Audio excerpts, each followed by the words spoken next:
largo el viaje, pero al fin llegué.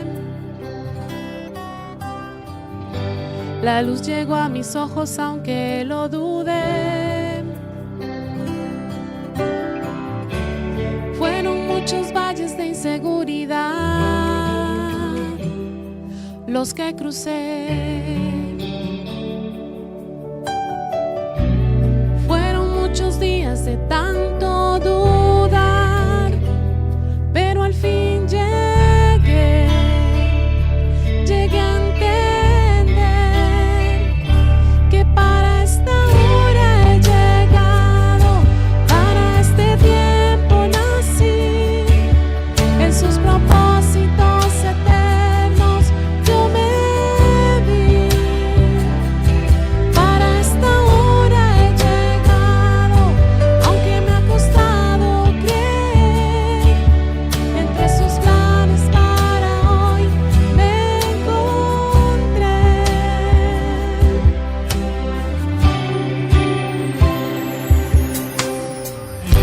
Y nunca imaginé que dentro de su amor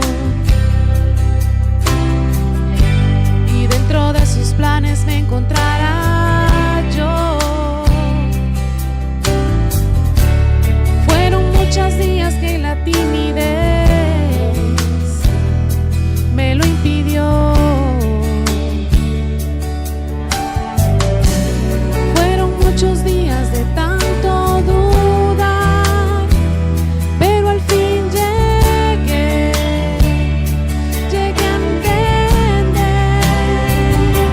que para esta hora he llegado, para este tiempo nací, en sus propósitos eternos yo me vi. Para esta hora he llegado, aunque me ha costado creer, entre sus planes para hoy me encontré.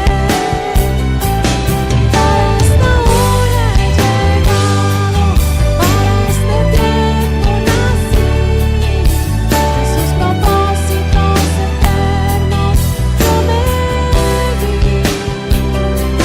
Para esta hora he llegado, aunque me ha costado creer, entre sus planes para hoy me encontré.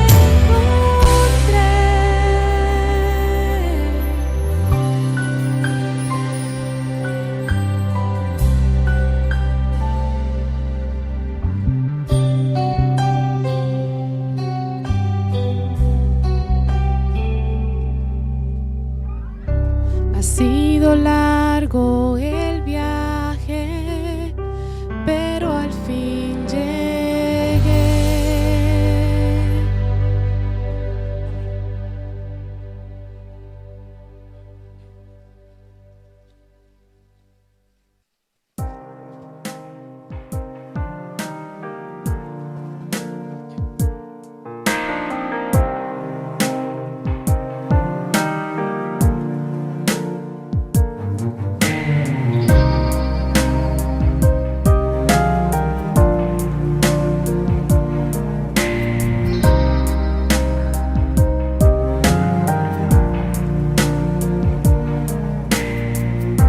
Te fuiste separando despacio de todos, y nadie tu presencia extrañó y te dolió. Y luego te sentiste tan lejos de casa que decidiste no volver. Y fuiste presa fácil de tus enemigos, que pronto te engañaron y caíste en tu red. Y ahora con cabeza y hombros caídos añoras esos días en que estabas con él. Eres una oveja del rebaño del Señor, tu pastor te está llamando, vuelve hoy.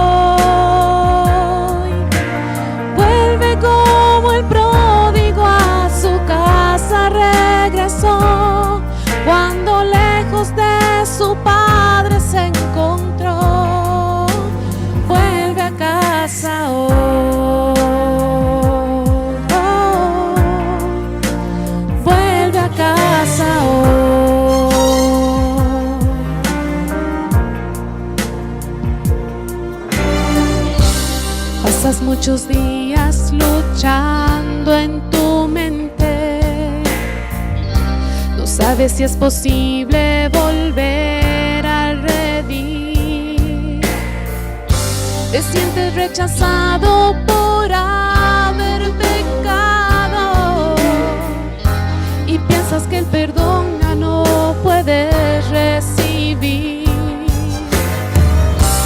Tienes que dudar del gran amor de tu Padre, que nunca te ha dejado de amar y esperar. Él tiene reservado lugar en su mesa y tu llegada espera, ya no tardes más. Eres una oveja del rebaño del Señor, tu pastor te está llamando, vuelve hoy. Vuelve como el pródigo a su casa regresó, cuando lejos de su padre se encontró. Vuelve a casa hoy.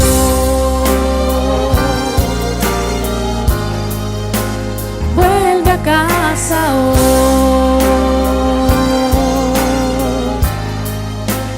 Vuelve a casa hoy.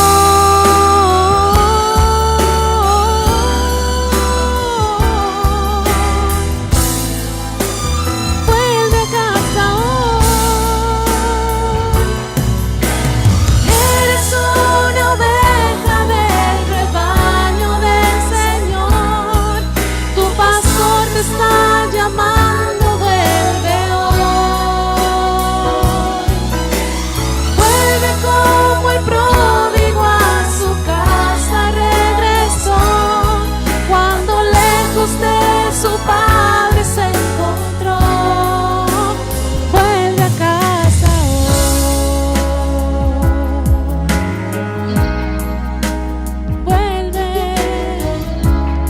Vuelve a casa.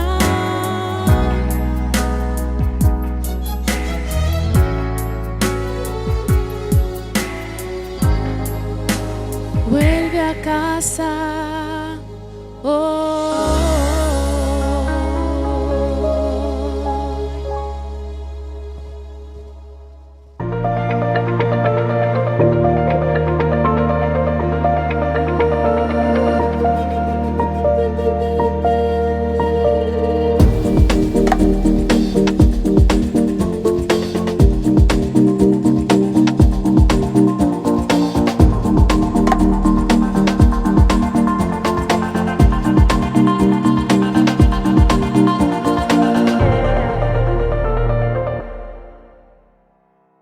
Una vez más tenemos la oportunidad de encontrarnos con ustedes para repasar el capítulo 12 del libro La Iglesia, sus finanzas y la misión. Y este capítulo lleva por título Peligros que amenazan el sistema financiero de la Iglesia. Y necesitamos comenzar diciendo que la administración de las finanzas de la Iglesia entraña una gran responsabilidad y un gran compromiso, porque se manejan recursos sagrados dedicados al cumplimiento de la misión. Por lo tanto, se requiere de quienes son colocados en niveles de responsabilidad que sean personas íntegras, en quienes los miembros de iglesia puedan confiar y depositar sus recursos sin ningún tipo de preocupación. Quisiéramos decir al respecto que muchos de nuestros feligreses, de nuestros miembros de iglesia, tienen ciertas preocupaciones por la forma en que se administran las finanzas. Otros, por diversos motivos, no participan en el plan de mayordomía cristiana. Estas situaciones representan un alto riesgo para el sistema financiero de la iglesia, ya que puede hacer que miles de dólares que se estén escapando del alfolí. Y esto pone en riesgo la estabilidad financiera institucional. Por eso, en este estudio, nos proponemos identificar algunos peligros que pueden poner en riesgo la estabilidad financiera de la iglesia y convertirse en un obstáculo para el cumplimiento de la misión. Y lo vamos a abordar desde la perspectiva del miembro de la iglesia. Comencemos con el peligro número 1. Falta de confianza por la manera en que los administradores manejan los recursos financieros. Alguien ha dicho que la confianza genera confianza. Y esto es cierto. La confianza no se regala. La confianza no se compra en el supermercado. La confianza se gana. Y los administradores deben recordar que los miembros de iglesia colocan sus recursos donde tengan la garantía del mejor uso posible de esos fondos. Si bien es cierto que es el deber de todo miembro de iglesia devolver a Dios los diezmos y las ofrendas, no es menos cierto que un ambiente de desconfianza hace que el miembro se sienta tentado a retener dichos recursos y colocarlos en otro lugar donde entienda que se le da el mejor uso. La gente necesita saber. La gente necesita saber cuánto ingresa, cómo se gastan esos fondos para sentirse motivado a seguir contribuyendo. La iglesia y la historia nos presenta episodios en los cuales debemos reflexionar quiénes dirigimos y, de ser necesario, hacer cambios positivos en la manera en cómo administramos para generar confianza en la gente. El sistema administrativo del santuario en los días del profeta Elí estaba en crisis, porque sus hijos, que eran sacerdotes junto con él, no daban uso correcto a las ofrendas que el pueblo llevaba al santuario, lo que provocó un gran descontento entre los adoradores. La declaración bíblica nos dice que los hijos de Elí eran hombres impíos y no tenían conocimiento de Jehová, y era costumbre de los sacerdotes con el pueblo que cuando alguno ofrecía sacrificio, venía el criado del sacerdote mientras se cocía la carne, trayendo en su mano un garfio de 3 dientes, y lo metía en el perol y en la olla, en el caldero o en la marmita, y todo lo que sacaba el garfio, el sacerdote lo tomaba para sí. De esta manera hacían con todo israelita que venía a Silo. Era pues muy grande el pecado delante de Jehová, el pecado de estos jóvenes, porque los hombres menospreciaban la ofrenda de Jehová, según primer libro de Samuel, capítulo 2, versos 12 al 17. Mucha gente llena de indignación por la conducta corrompida de Ofni y Finés dejó de subir al lugar señalado para el culto, según Patriarcas y Profetas, página 623. Por eso, la Iglesia Mundial, en forma sabia, ha establecido lineamientos para el manejo de los recursos, y uno de ellos es trabajar con un presupuesto que deben votar las respectivas juntas.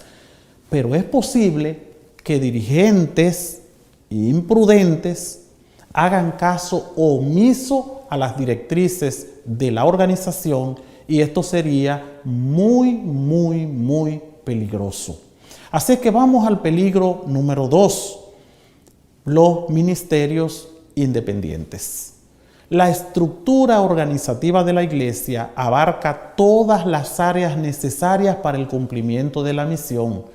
Sin embargo, existen entidades que no son administradas por la iglesia, pero que desarrollan ministerios de apoyo a la misión y que son reconocidos y aceptados. Aparte de esos, existen también los ministerios independientes. Esas organizaciones se han caracterizado por establecer un sistema de cumplimiento de la misión paralelo al de la iglesia, pero administrado según sus propios criterios. Cabría preguntarnos, ¿será que nuestros ministerios no funcionan? ¿Que no resultan tan atractivos para nuestros hermanos con cierto poder adquisitivo?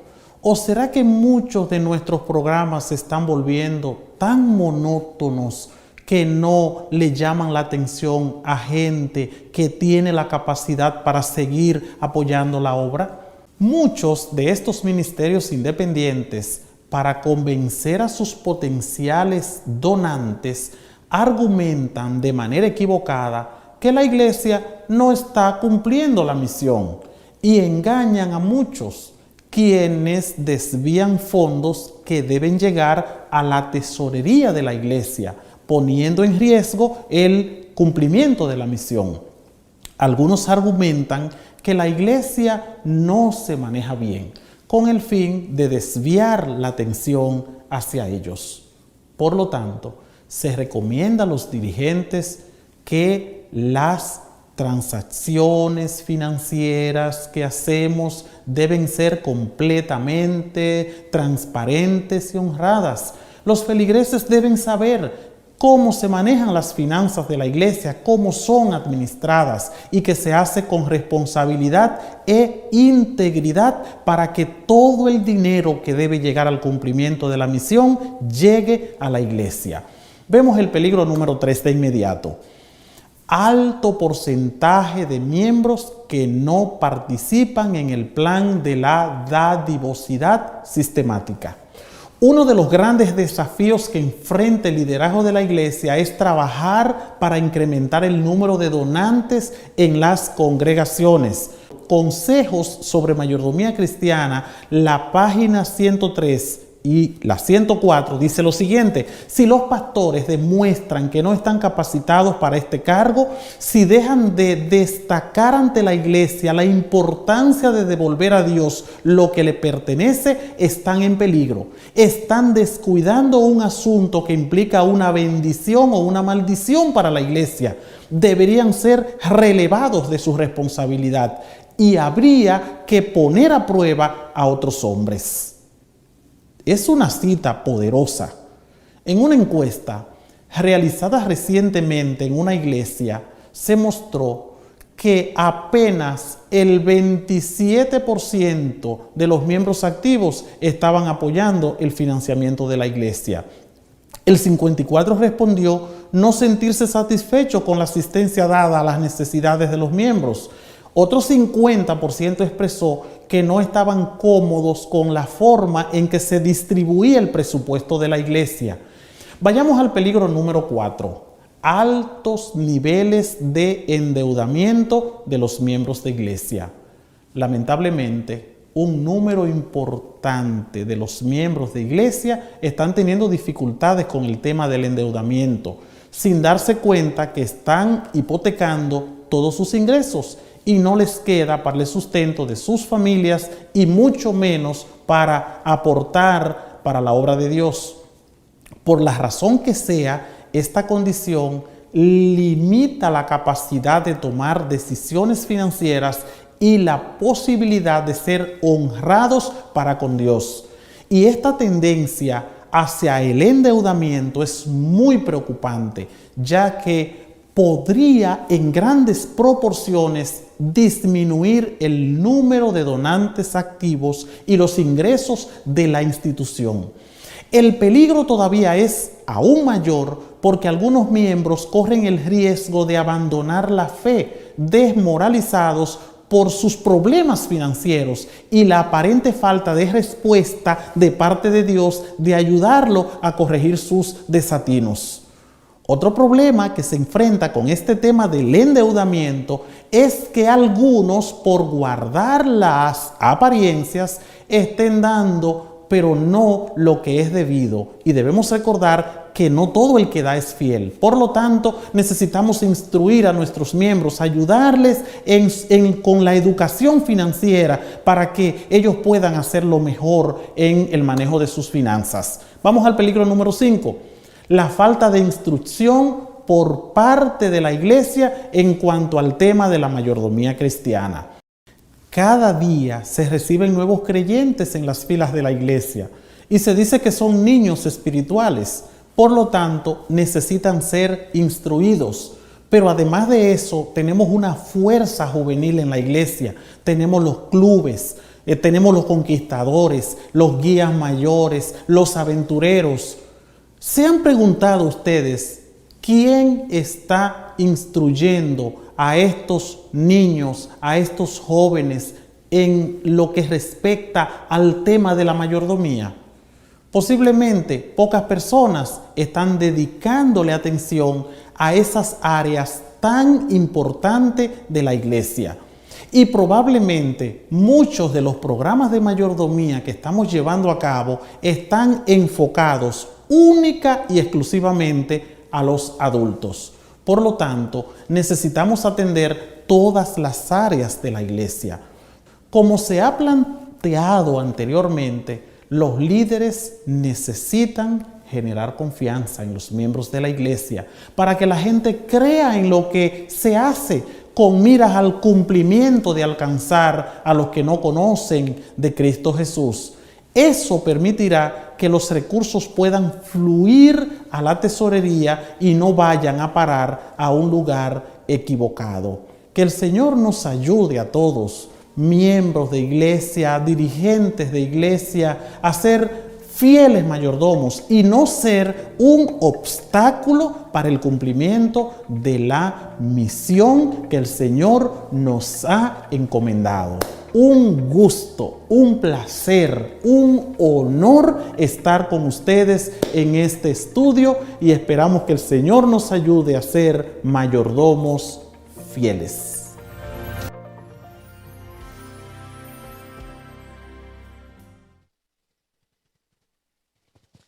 Vamos a inclinar el rostro para orar. Querido Dios, que estás en las alturas de los cielos, te damos gracias en esta noche porque nos permite reunirnos por este medio para poder estudiar un poco acerca de tu palabra. Te pedimos que, por favor, tu Espíritu Santo esté con nosotros, que tus ángeles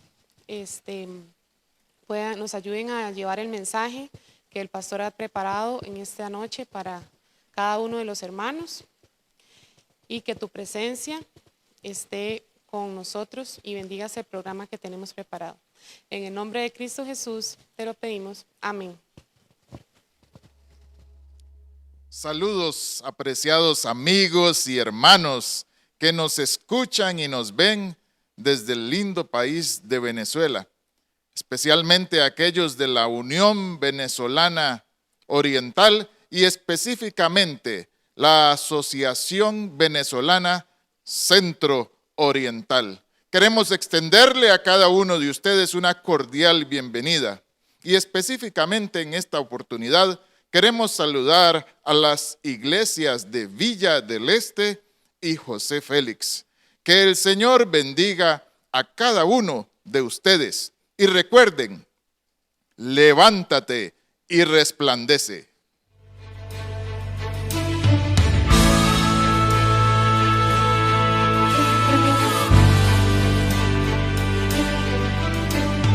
Densas penumbras invaden el largo camino que hemos osado un día seguir, con rumbo al cielo. Son los que pierden el rumbo cargados en la noche oscura de su distracción, asfixiando el tiempo. Es momento de alzar nuestros faros y brillar. Levántate y resplandece, toma el yelmo de la salvación. Llena tu lámpara con aceite y ven conmigo. Grande es la viña y pocos son los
acompañará.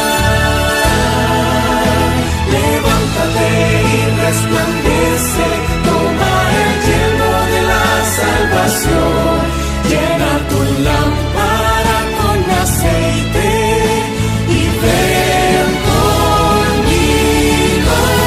Grande es la viña y pocos son los obreros dispuestos a ir.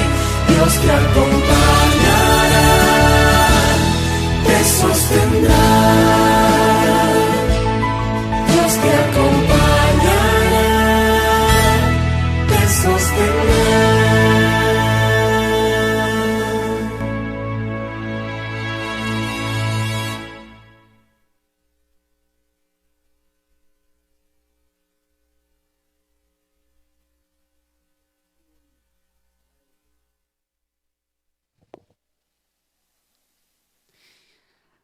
Es un gusto, mis apreciados amigos, hermanos, saludarlos.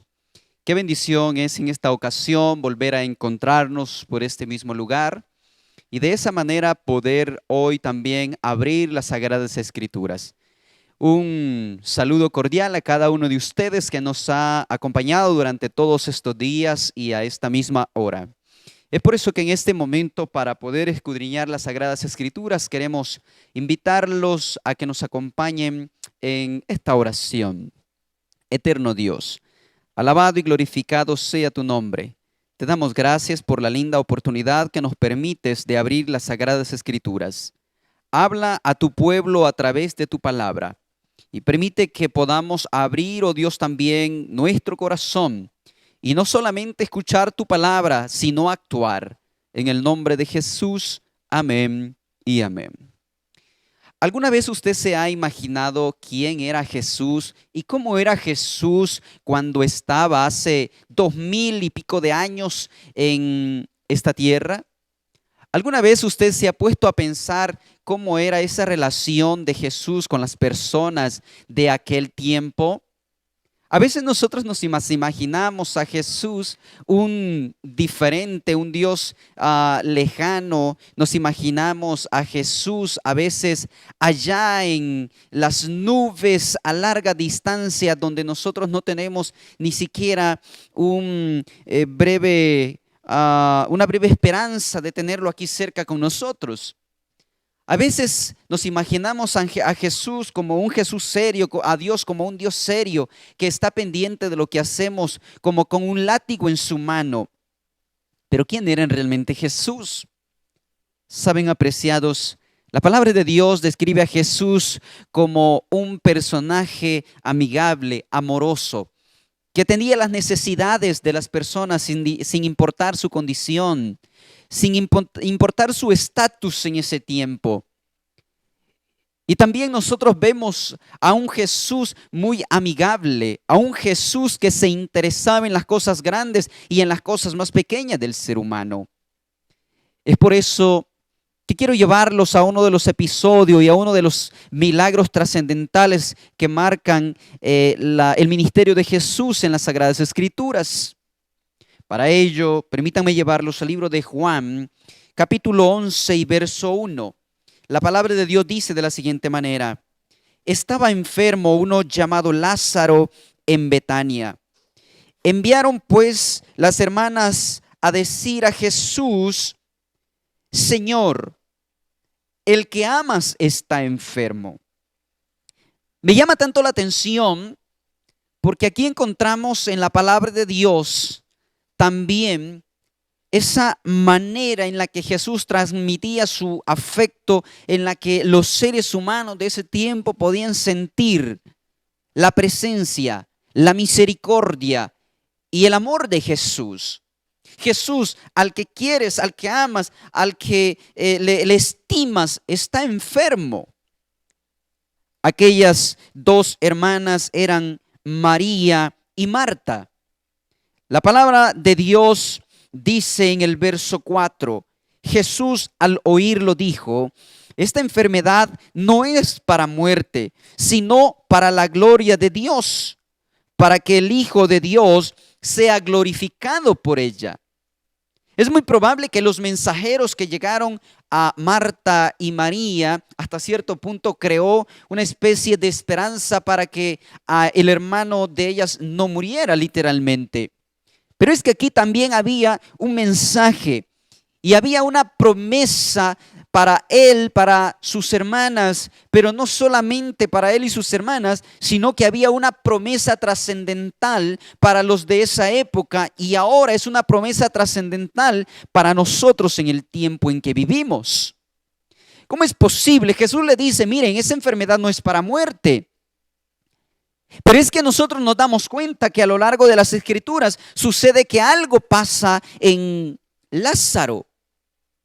Es probable que las hermanas de él en algún momento se hayan quedado tranquilas y bueno, entonces si no es para muerte, entonces tranquilo Lázaro, vas a salir de esto, tú no vas a morir, te vas a curar. Pero a medida iba pasando el tiempo, la enfermedad de Lázaro probablemente iba agravándose y ahora se encontraban en una situación complicada porque bueno, nuestro amigo Jesús nos dijo que él no iba a morir, pero ahora está a punto de morir. ¿Qué esperanza tenían? ¿Cuál fue la condición en la que ellas se encontraban en ese momento? Probablemente se sentían desilusionadas, probablemente se sentían tristes, aún por la amistad de Jesús que tenía con ellas. Probablemente dijeron, Jesús nos abandonó, Jesús no nos escucha. ¿Dónde está Jesús? ¿Por qué le interesan más otras cosas? Y él dice que ama tanto a su amigo.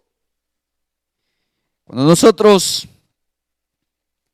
nos vamos en los siguientes versos, nos damos cuenta que pronto llegó una noticia a Jesús. Y Jesús ahora, bajo estas circunstancias, responde también ante las noticias. La palabra de Dios en el verso 11 dice, dicho esto, agregó, nuestro amigo Lázaro duerme, pero voy a despertarlo. Dijeron entonces sus discípulos, Señor, si éste duerme, sanará. Los discípulos no habían entendido cuál era el mensaje trascendental aquí.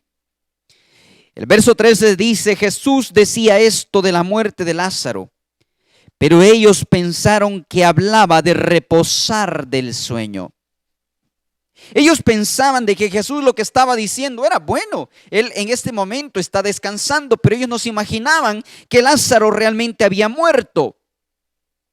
El verso 15, y me alegro por vosotros de no haber estado allí, para que creáis, pero vamos a él. El verso 17 de las Sagradas Escrituras dice, llegó pues Jesús, halló que hacía ya 4 días que Lázaro estaba en el sepulcro. Betania estaba cerca de Jerusalén, como a unos 15 estadios.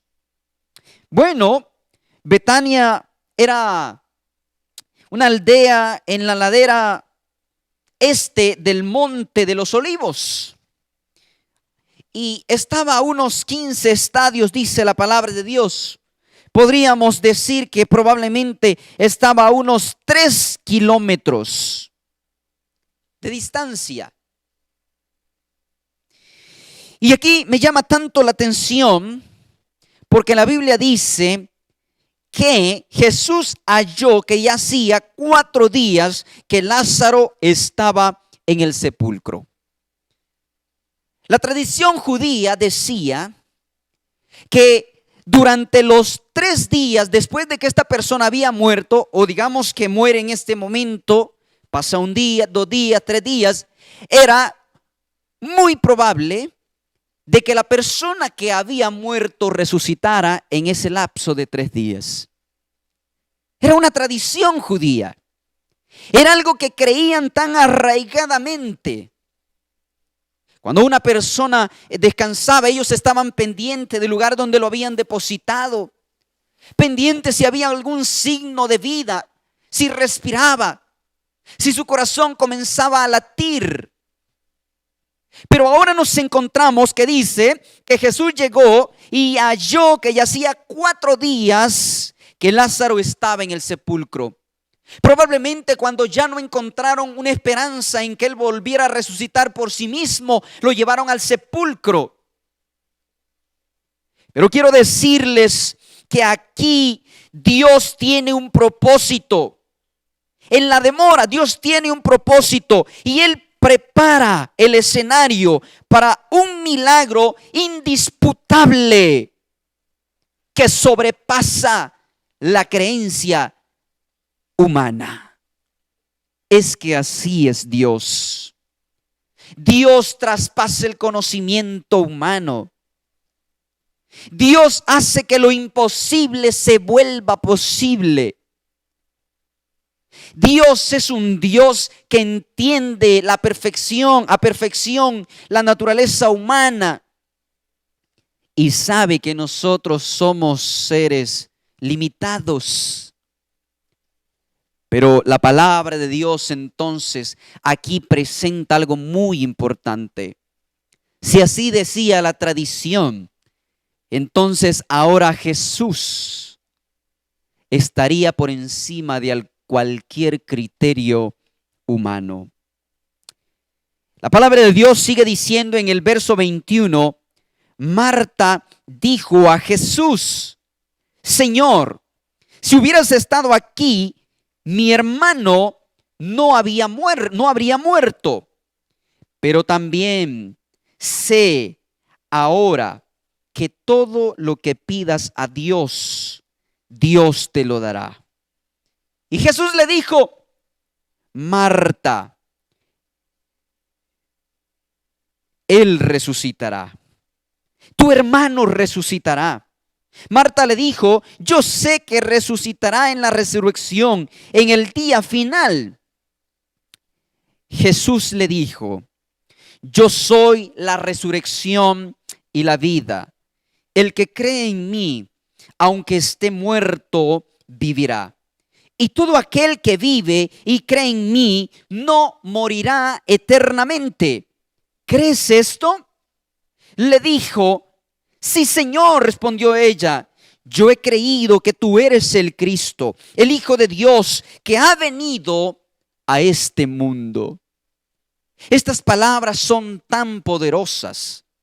Porque nosotros, después de ver de quién es Jesús, un Jesús que se compadece de las necesidades humanas, un Jesús que está pendiente de todos los detalles, un Jesús que es misericordioso, bondadoso, un Jesús que estuvo dispuesto a dar su vida por ti y por mí. Ahora nosotros nos encontramos a un Jesús que busca también hacer de este milagro una connotación del presente y futura, que hoy es una esperanza bendita para todos los que creemos en Él. La palabra de Dios dice, que le dice, yo soy la resurrección y la vida. El que cree en mí, aunque esté muerto, vivirá. ¿Qué garantía tenemos nosotros los seres humanos de vivir mañana? ¿Qué garantía tenemos nosotros los seres humanos de poder decir con tanta seguridad, oye, mañana a las 3 de la tarde yo estaré presente en tu hogar? Si probablemente esta noche nos da un problema de salud, probablemente esta noche nosotros nos encontramos con una situación difícil, probablemente hoy nos encontremos con un problema en el que de repente nuestra vida pues prácticamente llega al final. ¿Qué garantía tenemos nosotros? Dejamos los planes, dejamos los proyectos. ¿Y qué sucedió? ¿Continuará la vida? Es muy probable que este mundo continúe, sí, mañana, pero sin ti, sin mí. Es muy probable. Es por eso que hoy nosotros tenemos que tener la esperanza y la seguridad en Cristo Jesús. Es por eso que nosotros, en medio de las circunstancias, hoy debemos decidir aceptar a Cristo como el único medio de salvación. Porque Él es la única garantía en nuestra vida. Ya sea en vida, Él es nuestra garantía. Si descansamos, Él es nuestra garantía. ¿Qué haremos ante esta invitación directa de Dios? Si Él nos dice, yo soy la resurrección y la vida, el que cree en mí, ¿qué es lo que tú y yo tenemos que hacer hoy? Creer en Jesús. pero también el creer conlleva aceptarlo como el único medio de salvación. Si Jesús hizo esto, eso demuestra de que si nosotros hoy en vida lo aceptamos y si en algún momento descansamos, no por obras, sino por la gracia divina de Dios y por el sacrificio de Cristo en la cruz del Calvario, un día si llegamos a descansar y Cristo desciende de las nubes de los cielos por segunda vez, nosotros seremos resucitados, nosotros seremos transformados, nosotros recibiremos a Cristo en las nubes de los cielos. Apreciado amigo y amiga, hoy te invito a que tú también sigas los pasos de aquella mujer que estuvo con Jesús, aquella mujer que le dice: sí, Señor, yo creo que tú eres el Cristo. Aquella hermana de Lázaro: yo creo que tú eres el Hijo de Dios. Te pregunto, ¿tú crees que Jesús es el Hijo de Dios? ¿Tú crees que Jesús puede transformar tu vida? ¿Tú crees que Jesús puede cambiar lo que tú no has podido cambiar por ti mismo? ¿Crees que Jesús puede transformarte? ¿Crees que Jesús puede levantarte de lo más profundo de donde puedas encontrarte y decirte: hijo, aquí está tu salvación? Para ello necesitamos aceptarlo como el único medio de salvación. Y esa es la invitación directa que te hago hoy. Esa es la invitación a la que yo hoy te estoy diciendo, amigo, en el nombre de Jesús. Acepta a Cristo. Recíbelo como el único medio de salvación en tu vida.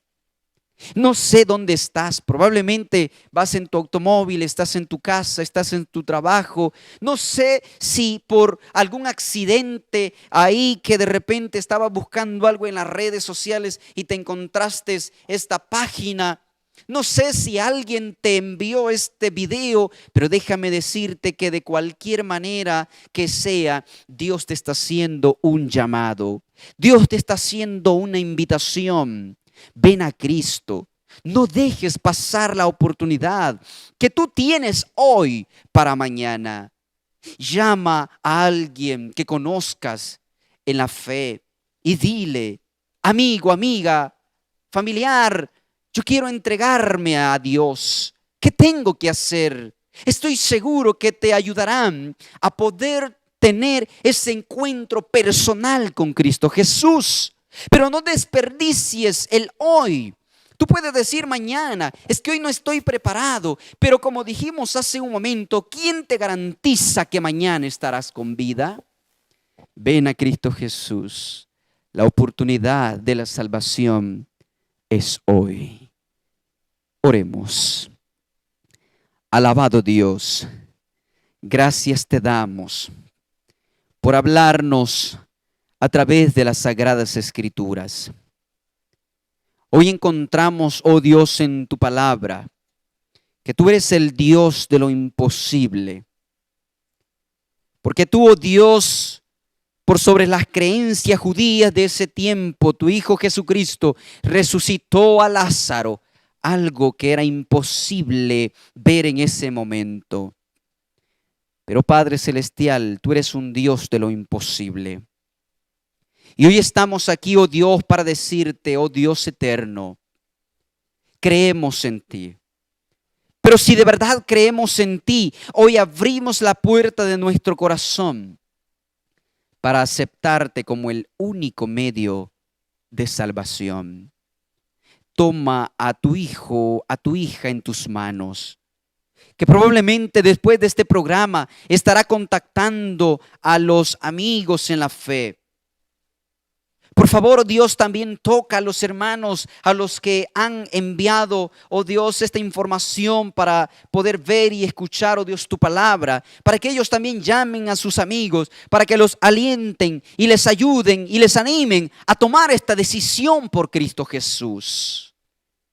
En tus manos entregamos todas las decisiones que se estarán tomando para vida eterna. En el nombre de Jesús. Amén y amén.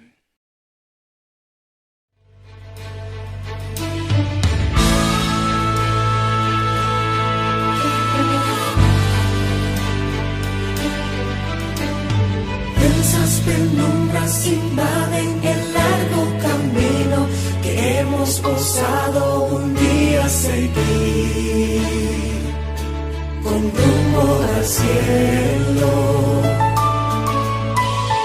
Y muchos son los que pierden el rumbo cargados en la noche oscura de su distracción, asfixiando el tiempo. Es momento de alzar nuestros faros y brillar. Levántate y resplandece, toma el yelmo de la salvación. Llena tu lámpara con aceite y ven conmigo. Grande es la viña y pocos son los obreros dispuestos a ir. Dios te acompañará, te sostendrá.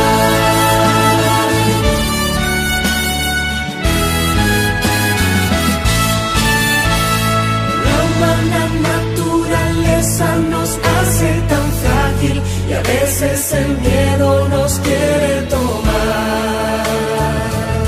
Sigamos valientes, podemos confiar en un Dios que nos cuida y nos guarda, protege y sustenta en medio del mar.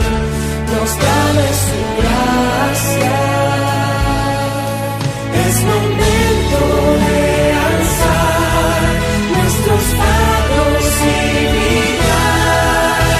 Levántate y resplandece, toma el yelmo de la salvación. Llena tu lámpara con aceite y ven conmigo. Grande es la viña y pocos son los obreros dispuestos a ir. Dios te acompañará. Levántate y resplandece, toma el yelmo de la salvación.